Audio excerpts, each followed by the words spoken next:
Dia melepas beban di kakinya dan mulai terbang ke arahnya saat dia memanggil namanya.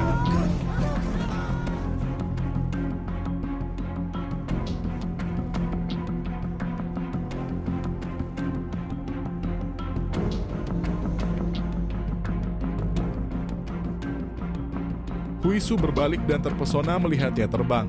Dia diam-diam menyatakan bahwa dia sangat keren meskipun dia tidak mampu mengendalikan terbangnya dan kehilangan momentum sesekali. Dia akhirnya menghubunginya dan mengatakan dia akan mengantarnya pergi. Huisu terkejut namun tersentuh.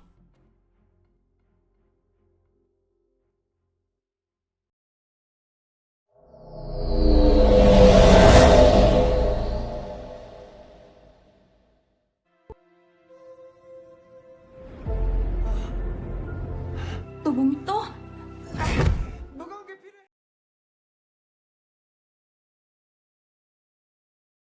Melanjutkan apa yang kita tinggalkan dengan Bong Seok melayang saat Huisu yang tertegun menyaksikannya. Dia mencoba memberinya sesuatu untuk dipegang tetapi tidak ada apapun yang terlihat. Dia akhirnya melompat dan meraih kakinya dan mereka jatuh bersama.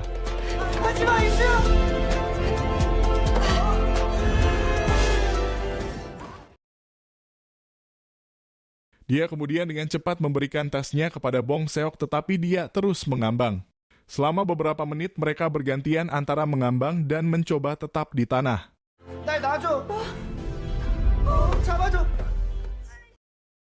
Mereka meninggalkan halaman sekolah dan Jisang tidak bisa menahan senyum yang pada mereka berdua. Huisu mengantar Bong Seok pulang setelahnya karena dia tidak dapat mengendalikan kekuatannya. Meski hujan deras, mereka berhasil pulang. 남산 돈가스. Mi Hyun terkejut melihat Bong Seok datang bersama seorang teman wanitanya.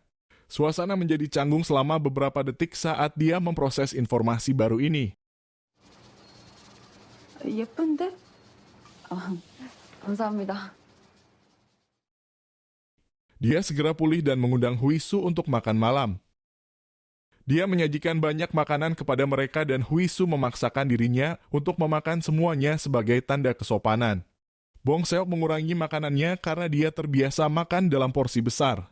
Mi Hyun juga menyajikan apel sebagai makanan penutup dan Huisu memuji keterampilan mengirisnya. Sementara itu pembunuh kita, Frank, mengunjungi salon dan meminta potong rambut. Pemilik salon adalah seorang wanita dan mencoba memberitahunya bahwa mereka tutup. Namun, Frank bersikeras untuk memotong rambutnya. Keterampilan bahasa Korea Frank sangat menyedihkan sehingga pemilik salon setuju untuk memberinya layanan tersebut. Saat dia mencuci rambutnya, Frank mulai menanyakan pertanyaan pribadi seperti jumlah anak yang dia miliki. Wanita itu segera menyadari ada sesuatu yang tidak beres dan mengambil guntingnya.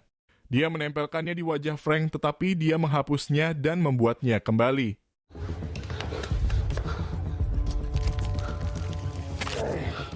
너도 회복 능력이 있구나. Perkelahian yang intens pun terjadi dan wanita tersebut berjuang sekuat tenaga untuk menyelamatkan nyawanya. Sayangnya dia bukan tandingan Frank yang bisa meregenerasi dan menyembuhkan tidak peduli berapa banyak peluru yang dia gunakan padanya. Pada akhirnya dia meninggal dengan kematian yang menyakitkan tetapi dia menyebutnya sebagai orang kedua. Kata-kata ini membuat Frank tersadar karena ini kedua kalinya ada yang memanggilnya seperti itu. Frank juga bingung karena semua targetnya berjuang keras untuk melindungi anak-anak mereka.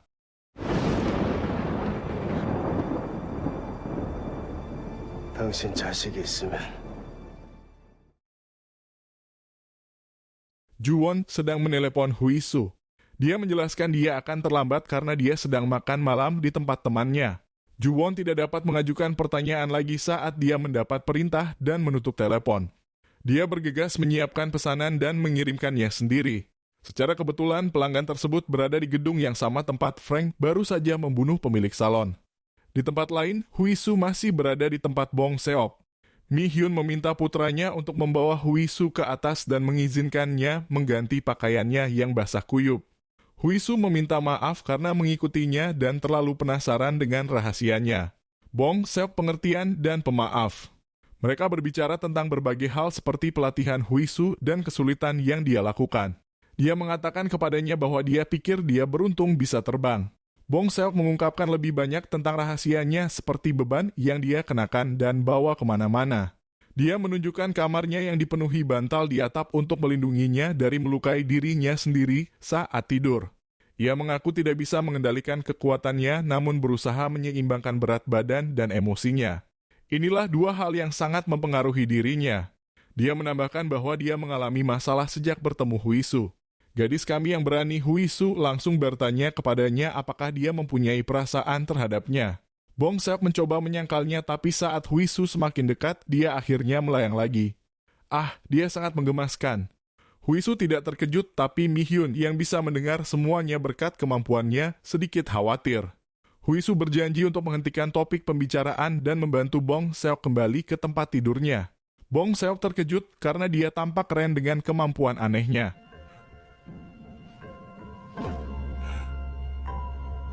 나 좋아하냐?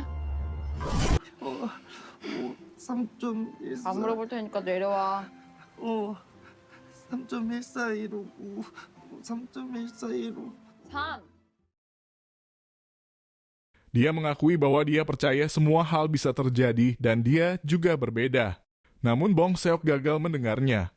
Dia berjanji untuk menjaga rahasianya dan mengatakan kepadanya bahwa dia tidak aneh, hanya berbeda. Dia kemudian mengatakan kepadanya bahwa dia spesial dan itu tidak masalah. Mi Hyun mendengar ini dan tersenyum pada dirinya sendiri saat dia tersentuh oleh kata-kata Huisu kepada putranya. Bong Seok juga senang mendengar kepastian dari orang yang disukainya. Kali ini dia mempunyai beban di kakinya sehingga dia tidak melayang, hanya tersenyum malu-malu. Segera Huisu pergi dan Mi Hyun meminta Bong Seok untuk meningkatkan permainannya dan mengantarnya ke panggung. 괜찮아. 괜찮아? 나 정류장까지 뛸 거야. 나 비우면 뛰는 거 봤지? 이 밤중에 혼자 보내 여자친구를? 여자친구 아니에요. 그냥 친구. Bong Seok bergegas mengejar Huisu, tapi dia mengirimnya kembali dan mengatakan dia akan memperlambatnya. Mi Hyun frustrasi saat Bong Seok kembali dengan cepat. Dia mengatakan kepadanya bahwa jelas Huisu menyukainya lebih dari seorang teman. Bong Seok memutuskan untuk mengambil jas hujannya dan mengejar Huisu. Namun, dia sudah menempuh jarak yang cukup jauh.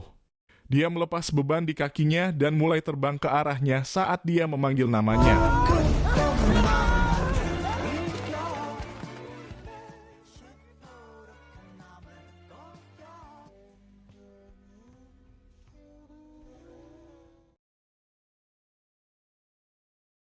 Huisu berbalik dan terpesona melihatnya terbang. Dia diam-diam menyatakan bahwa dia sangat keren meskipun dia tidak mampu mengendalikan terbangnya dan kehilangan momentum sesekali. Dia akhirnya menghubunginya dan mengatakan dia akan mengantarnya pergi. Huisu terkejut namun tersentuh.